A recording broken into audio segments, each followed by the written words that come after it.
गूंज एकेडमिक में आपका स्वागत है। आज मैं आपको 2-3 दिन पहले बंगाल की खाड़ी में उठे अम्फान चक्रवात के बारे में कुछ बताऊंगा। अम्फान जो चक्रवात था यह बंगाल की खाड़ी में बना था और इसने पश्चिम बंगाल और उड़ीसा में भयानक तबाही मचाई है। अम्फान की वजह से बहुत ज़्यादा जनधन हानि हुई है और हमारे केंद्र सरकार ने आज 1000 करोड़ रुपए पश्चिम बंगाल सरकार को दिया है। आइए तो अम्फान तूफान के बारे में एक थोड़ी बहुत चर्चा कर लेते हैं।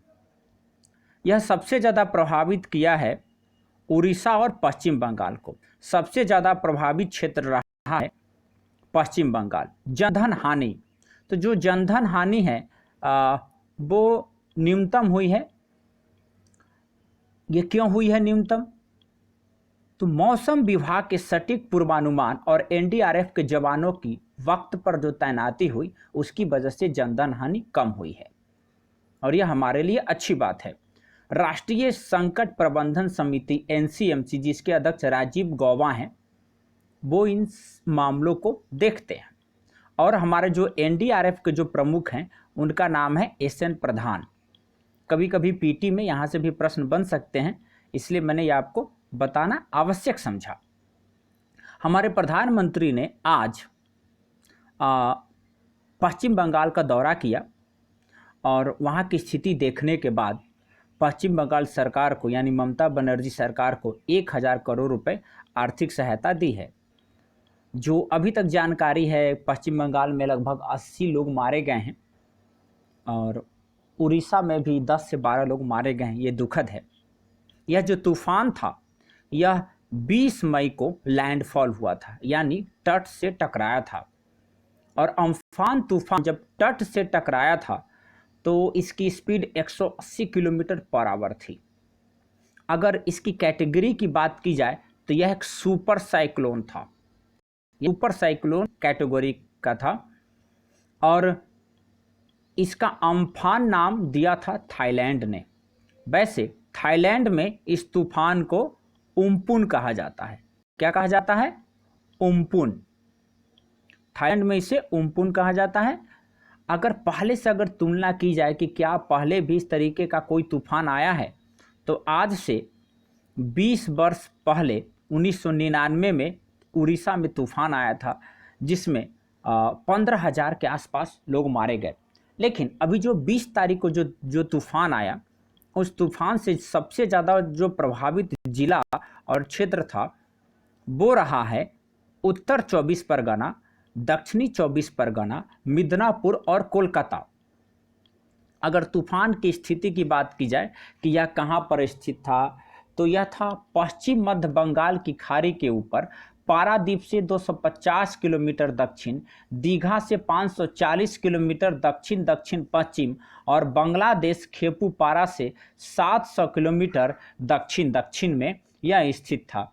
और चूंकि थाईलैंड से ने इसका नाम दिया है तो इसकी स्थिति कहीं ना कहीं थाईलैंड के आसपास रही होगी। भारत का प्रत्येक साल चक्रवात से प्रभावित जो क्षेत्र है वो है उड़ीसा, गुजरात, आंध्र प्रदेश, पश्चिम बंगाल, तमिलनाडु, केरल, कर्नाटक, महाराष्ट्र और गोवा। चूँकि ये तटीय राज्य हैं और ये बराबर अरब सागर से उठने वाले तूफान और पश्चिम बंगाल की खाड़ी से उठने वाले तूफान से यह बराबर प्रभावित रहते हैं और हर साल कोई ना कोई तूफान आता है।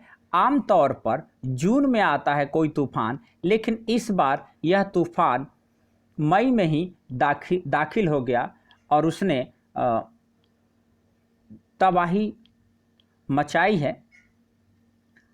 अगर इसके खतरनाक स्तर होने की बात की जाए और यह कहाँ पर सबसे ज़्यादा आता है, तो इसका सूक्ष्म अध्ययन करने के बाद लगता है कि बंगाल की खाड़ी में सबसे ज़्यादा चक्रवात आते हैं और अरब सागर में कम आते हैं।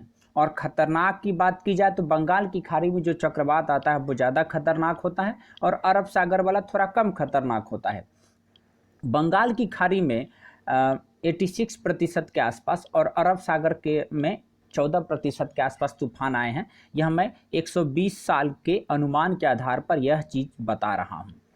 अब चक्रवात क्या है? तो घूमती हुई वायु राशि चक्रवात है।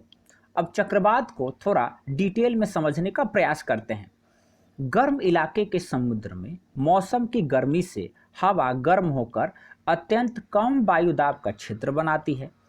हवा गर्म होकर तेजी से ऊपर आती है और ऊपर की नमी से मिलकर संघनन से बादल बनाती है।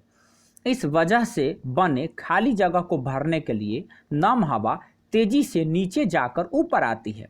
जब हवा बहुत तेजी से उस क्षेत्र के चारों तरफ घूमती है तो घने बादलों और बिजली के साथ मूसलाधार बारिश करती है। तेज प्रतीस हवा के क्षेत्र का व्यास हजारों किलोमीटर हो सकता है, यानी तेज घूमती इस हवा का क्षेत्र जो है ना हजारों किलोमीटर हो सकता है। लेकिन अब इसकी एक परिभाषा ले लेते हैं। कम वायुमंडलीय दबाव के चारों ओर गर्म हवा की तेज आंधी को चक्रवात कहते हैं। मैं फिर से बता देता हूं। कम वायुमंडलीय दबाव के चारों ओर गर्म हवा की तेज आंधी को चक्रवात कहते हैं। चक्रवात का नाम उत्पत्ति के आधार पर, अगर चक्रवात के नाम की बात की जाए तो इसको बोला जाता है उष्णकटिबंधीय और शीतोष्णकटिबंधीय। चक्रवात की दिशा उत्तरी गोलार्ध में वामावर्त यानी काउंटर क्लॉकवाइज घड़ी की सुई की विपरीत दिशा में, और दक्षिणी गोलार्ध में दक्षिणावर्त यानी क्लॉकवाइज घड़ी की सुई की दिशा में। उत्तरी गोलार्ध में जो प्रमुख चक्रवात हैं उसको कहा जाता है हरिकेन और टाइफून, और दक्षिणी गोलार्ध में विली विली कहा जाता है। इसकी कैटेगरी कैसे तय की जाती है और इसके कितने प्रकार है चक्रवात के? तो इसकी कैटेगरी तय की जाती है हवा की गति के आधार पर। यह 63 किलोमीटर पर आवर से ज़्यादा ट्रॉपिकल स्टॉर्म कहा जाता है। जब 63 किलोमीटर प्रति आवर से ज़्यादा की स्पीड होती है तो ट्रॉपिकल स्टॉर्म कहा जाता है, और 119 किलोमीटर पर आवर से ज़्यादा हो तो यह ट्रॉपिकल साइक्लोन कहा जाता है। इसी वजह से इसको श्रेणी 1 से लेकर 5 के बीच में भी विभाजित किया जाता है। जनरली जो सबसे खतरनाक स्तर का होता है उसे सुपर साइक्लोन कहा जाता है, जो कि अम्फान अभी आया था। चक्रवात का नाम कैसे पड़ता है? विश्व मौसम संगठन और यूएनए की प्रशांत एशियाई क्षेत्र की आर्थिक और सामाजिक आयोग चरणबद्ध तरीके से इसका नामकरण करती है। 8 उत्तरी भारतीय समुद्री देश बांग्लादेश, भारत, मालदीव, म्यांमार, ओमान, पाकिस्तान, श्रीलंका और थाईलैंड एक साथ मिलकर आने वाले चक्रवाती तूफान का 64 नाम तय करते हैं। हर देश 8 नाम तय करता है। अम्फान आखिरी नाम था। क्योंकि आज की जो ये मेरी प्रस्तुति है यह पूरी तरीके से अम्फान को लेकर है। किसी दिन मैं आपको चक्रवात और प्रति चक्रवात के बारे में डिटेल में बताऊंगा और फिर उसके भीतरी पहलुओं पर मैं उस पर चर्चा करूंगा। तब तक के लिए धन्यवाद। जय हिंद, जय भारत।